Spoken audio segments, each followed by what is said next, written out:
Who do you turn to when you want to check out a company you plan to do business with? Well, for tens of millions of people every year, it's the Better Business Bureau. You know the name. But what you've never heard until tonight is that the organization itself is under fire. How do companies earn the Better Business Bureau's coveted A rating or have their reputations tainted with an F? Chief investigative correspondent Brian Ross has uncovered troubling accusations. The Better Business Bureau is used to giving out Ds and Fs, but tonight it gets some bad grades of its own. On Hollywood's biggest nights, when the stars come out and everything has to be the very best, it's Wolfgang Puck who is chosen to prepare the big gala dinner. A celebrity in his own right, with restaurants across the country, and a regular on Good Morning America. Puck's brand and reputation are impeccable. Yet the Better Business Bureau has slammed parts of Puck's food empire with grades as low as an F, which Puck says is because he won't pay them to become a member. You know, if you become a member, you're sure to get an A. But if you don't pay, it's very difficult to get an A. And I don't know what we do wrong or right. We're in business for 28 years. The Better Business Bureau has been just as harsh with other well-known companies who have not paid to become members. An F for the five-star Ritz-Carlton Hotel in Boston, with only 2 complaints. 1 million customers served, 2 complaints, resulting in an F rating. Seems to be somewhat unusual, to say the least. Even Disneyland, owned by ABC's parent company, also got an F last year from the Better Business Bureau, before it was changed to an A once bloggers questioned the grade and the case was reviewed. This rating system is really unworthy of consumer trust or confidence, and sadly so, because the Better Business Bureau has a very long and laudable history of advocating and educating for consumers. Our original mission was to... Founded 98 years ago, the Better Business Bureau boasts of its reputation for protecting consumers from business fraud. Did you know that 98% of all Americans are aware of the Better Business Bureau? There's no doubt the Better Business Bureau speaks with a powerful voice. But now a 2020 investigation conducted with ABC stations across the country has found serious problems with its grading system, called a shakedown and a scam by business owners. Pay and get an A, or face the prospect of an F. And it's a scarlet letter. It's a scarlet letter. I am branded with it. Now going on 4 years.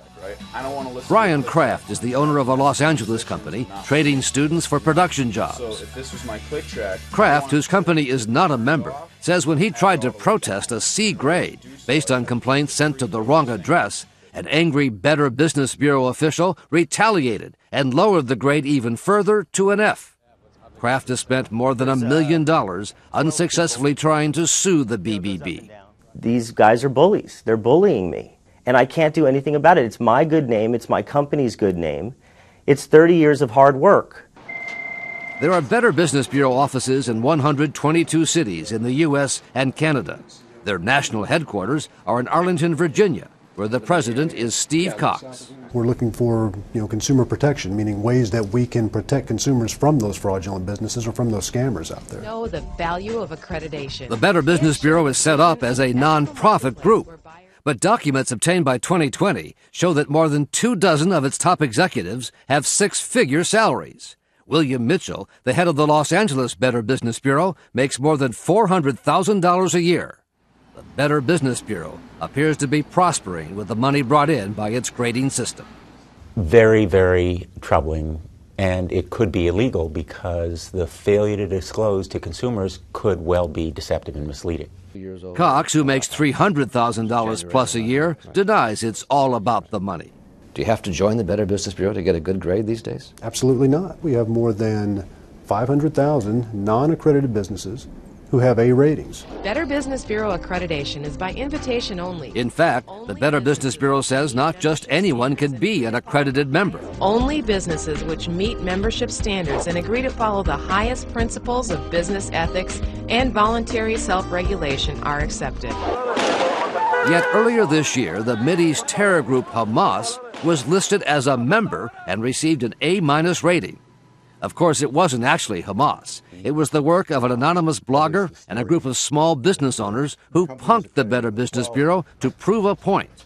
Hamas was registered with a non-existent address in Santa Monica and its owner was listed as Bill Mitchell, the well-paid president of the Los Angeles Better Business Bureau. They ran the credit card. Within 12 hours, they were an approved accredited member. What did that cost to get Hamas an A-? This A- grade here was $425. How did Hamas become a BBB accredited business with an A grade? Well, plain and simple, we made a mistake. Also registered by the blogger and his friends, a skinhead white racist website called Stormfront. It received an A+ grade for $425. Its president listed as Aryan Whiting. You can probably draw the conclusion from that they're more interested in the money than their credibility. Well, Brian, that's, again, we make mistakes. We've made a mistake This is here. yet another mistake? It's on the website today. Stormfront and its A+ were removed from the website the day after our interview. You'll take anybody's money and give them an A, as long as the credit card is valid. BBB accreditation and the BBB ratings piece is not about generating money. Some of those businesses see this as its own scam, its own telemarketing fraud. No, that's completely false. Not so, according to the manager of this Los Angeles antique shop, Terry Hartman. So by paying for the year... 2020 listened. She says she was told by a Better Business telemarketer she had to pay a membership fee if her C grade was to be improved, a grade based on one old complaint that had been resolved. If I don't pay for this, my grade will remain a C? Hartman gave her credit card number, 5588. and the next business day, her C became an A+, and the one complaint was wiped off the record. And I feel that I've been taken. I feel like I had to buy the membership to raise our grade. You can't win. You cannot get an A without buying it, basically. Are you aware of this? That business people are able to buy A's? That's an inaccurate statement that business people are able to buy A's. But here's another example involving the owner of a California company that provides clowns for parties. We were there as Carmen Tellez says she was told by a Better Business Bureau telemarketer she had to buy a membership to get rid of a C- based on a 2-year-old complaint that had already been resolved. How long does that take to get a better grade? The very next day, after paying $395, her C- became an A+. If I'm paying for a grade, then how are the customer supposed to really trust the Better Business Bureau? I would say that is in violation of our sales policy. You think these are just anomalies? Yes, I believe they are anomalies. Now, that's not to say Not indicative of a standard way of doing business? Of No. a fraudulent business practice? Of course not. No, the BBB is not operating fraudulently. 45 minutes into our interview, Cox took off his microphone after his publicist said time was up, that our allotted hour in the office had expired, even though we had more questions. We're not through here. It may be. So we weren't able to ask Cox about Wolfgang Puck and the many other reputable business people who say the Better Business Bureau grading system has now become little more than a shakedown racket. So you think if you'd given them money, you'd probably have an A? Where you have to join an organization to get a good grade, I think is wrong.